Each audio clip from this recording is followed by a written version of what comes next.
এবার লেসনে আমরা image mood নিয়ে আলোচনা করব।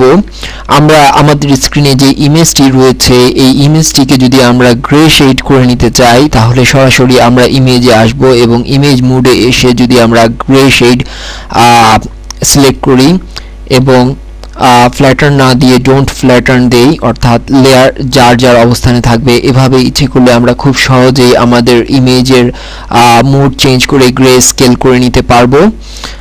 আরও বিভিন্ন ধরনের মুড রয়েছে, যেমন এখানে RGB মুড রয়েছে, ল্যাব কালার রয়েছে, CMYK রয়েছে। এভাবে আমরা আমাদের ইমেজের মুডকে আমাদের ইচ্ছে মতো বা বিটম্যাপ মুড রয়েছে, আমরা এভাবে আমাদের ইমেজকে কনভার্ট করে নিতে পারি।